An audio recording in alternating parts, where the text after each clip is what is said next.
자, 먼저 첫 번째로는요. 이 주택임대 사업자 제도가 폐지됐다고 제가 말씀을 드렸는데요. 사실 모든 제도가 폐지가 된 건 아닙니다. 일부가 폐지가 되고 세제 혜택이 축소가 되고 이런 내용인데요. 좀 더 자세하게 알아보도록 하겠습니다. 자, 화면 보시면요. 바로 단기 임대 4년짜리랑 그리고 아파트 장기 일반 매입 임대 8년짜리가 폐지가 되었다. 이렇게 두 가지가 폐지가 되었는데요. 조금 더 자세하게 표로서 한번 살펴보도록 하겠습니다. 자, 4년. 보통 기존에 4년과 8년 이렇게 두 가지가 있었는데요. 이 4년 같은 경우 모두 폐지가 되었고요. 그리고 8년 같은 경우는 아직 살아 있습니다. 자, 뭐만 빼고요? 바로 아파트만. 이 아파트만 제외하고는 아직은 살아 있다. 자, 결론적으로 이걸 좀 더 단순하게 정리를 해드리자면요. 이제는 주택임대 사업자 등록을 하실 때 4년짜리 없고요. 이 8년짜리도 10년으로 바뀌었습니다. 이제 8년짜리도 없고 10년짜리로 주택임대 사업자 등록을 하되 아파트가 안 된다. 즉 아파트를 뺀 나머지 주택에 대해서만 10년짜리로 등록이 가능하다. 이렇게 간단하게 정리가 되겠고요. 자, 이런 주택임대 사업자 제도는요. 과거부터 아주 오래전부터 있었습니다. 하지만 가장 많이 등록자 수가 늘어났을 때는 바로 2017년 파리 대책으로 인해서 많이 등록 건수가 증가를 했었다. 자, 이때 이 파리 대책에 바로 다주택자에 대한 양도세 중과에 대한 이런 정부 규제가 발표가 됐었죠. 그러다 보니까 이런 양도세 중과 배제를 받기 위해서 이런 주택임대 사업자 등록을 많이들 진행을 했었다. 이렇게 볼 수가 있겠고요. 자, 이번 이 폐지에 관련된 정책에서는요. 기등록주택은 말소 시점까지만 세제 혜택을 유지한다. 그리고 자동 말소로 의무 임대 기간을 못 채울 시에는 세금 추징의 위험이 있다. 자, 이 내용이 굉장히 민감한 내용이었습니다. 기존의 임대 사업자들은 굉장히 많은 혜택을 받았었지만 만약에 이렇게 의무 임대 기간 못 채우고 자동 말소가 될 경우에는 세금, 그동안 감면받았던 세금을 추징당할 이런 위험성이 있기 때문에 많은 정말 많은 저항들이 있었는데요. 자, 그러다 보니까 정부에서는 8월 7일 이에 대한 보완책을 발표하게 되었습니다. 자, 이 보완책에는 정말 많은 내용이 담겨 있는데요. 그중에서 가장 중요한 세 가지 포인트에 대해서만 짚어드리도록 하겠습니다. 자, 먼저 첫 번째는요. 이 종부세 합산 배제입니다. 종부세 합산 배제. 대부분의 많은 임대사업자분들이 이 종부세와 양도세 때문에 등록한다 해도 과언이 아닐 정도로 아주 중요한 내용이겠는데요. 이 종부세 같은 경우는 과거 의무임대 기간 8년 이상 의무임대를 한다면은 이 종부세를 합산 배제해주겠다. 물론 이것도 이제 9.13 대책 이후로 취득한 분은 제외라는 점 체크할 수가 있겠고요. 좀 더 이제 내용을 보시면요. 자, 임대 등록 기간 동안은 세제 혜택을 유지해 주겠다. 이런 내용입니다. 결국 임대 등록 기간 동안은 이런 종부세에 대한 세제 혜택을 유지해 주겠다. 합산을 배제해 주겠다. 이런 내용인데요. 더 결국 중요한 내용은 바로 2번에 있습니다.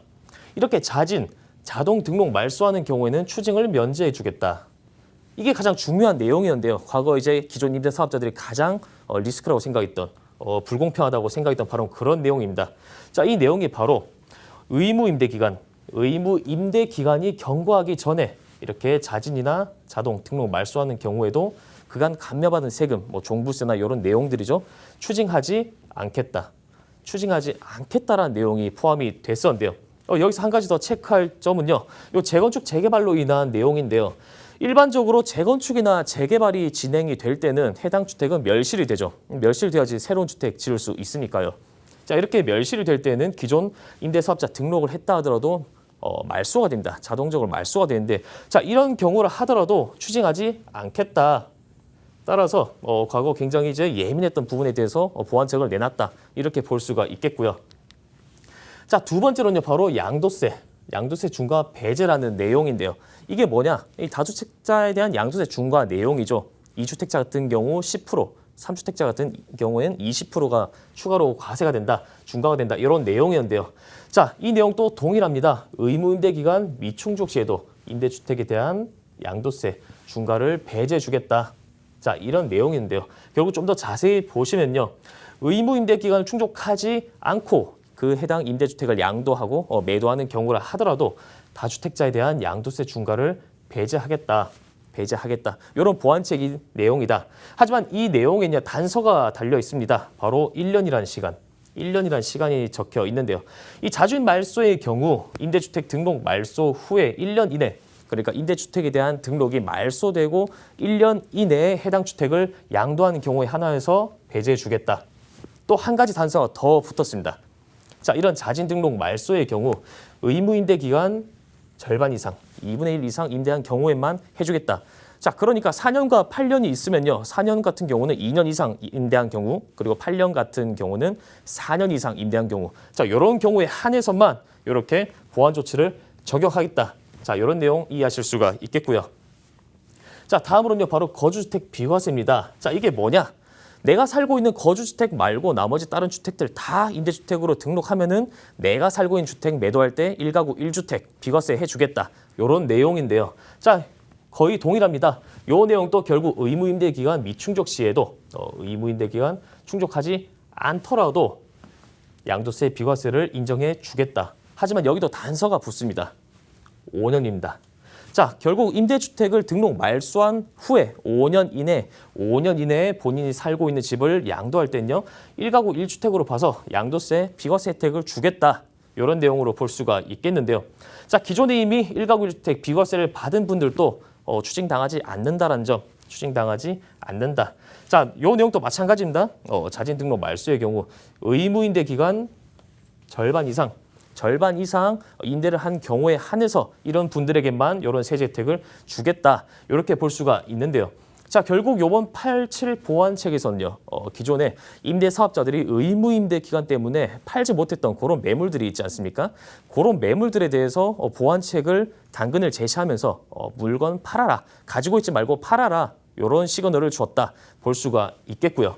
자, 하지만 대부분의 임대 사업자들은 정말 똘똘한 한 채, 정말 미래가치가 있는 주택들에 대해서만 이런 등록을 해놨기 때문에 얼마나 많은 물건들이 시장에 나올지, 자, 이런 내용은 좀 더 지켜봐야겠다. 그렇게 생각하실 수가 있겠습니다. 자, 그렇다면 제가 지금까지 말씀드렸듯이 이렇게 주택임대 사업자 제도가 일부 폐지가 되고 세제 혜택이 축소가 된다면은 과연 그 풍선 효과는 어디로 가느냐? 결론부터 말씀드리면요, 바로 빌라와 주거용 오피스텔로 투자 수요가 집중될 수밖에 없다. 이렇게 말씀드릴 수가 있는데요. 자, 왜냐? 왜 그러냐? 바로 첫 번째로 아파트는 더 이상 장기임대 주택 등록이 불가하다. 아파트는 더 이상 등록이 안 됩니다. 자, 하지만 아파트가 아닌 빌라나 주거용 오피스텔 같은 경우는 여전히 장기임대 주택으로 10년짜리로 해서 등록이 가능하다라는 점. 자, 이렇게 등록할 시에는요. 그 현재 살아있는 세제 혜택 바로 취득세 감면, 거주주택 비과세, 그리고 장기보유 특별공제까지. 자, 취득세 같은 경우는 200만 원 초과할 시 85%까지 감면이 되는 내용이고요. 거주주택 비과세는 앞서 설명드린 대로 거주주택에 대해서 양도세를 비과세 해준다. 그리고 장특공 같은 경우는 10년 이상 임대를 했을 경우 70%까지 양도세를 비과세 해준다는, 면제를 해준다는 내용인데요. 자, 이런 내용들이 혜택이 살아있기 때문에 충분히 빌라나 주거용 오피스텔은 충분히 투자 가치가 높고 투자 수익률이 높기 때문에 앞으로는 조금 더 주목을 하신다면은 좋은 성공 투자가 가능하시겠다. 이렇게 말씀드리면서 정리하도록 하겠습니다.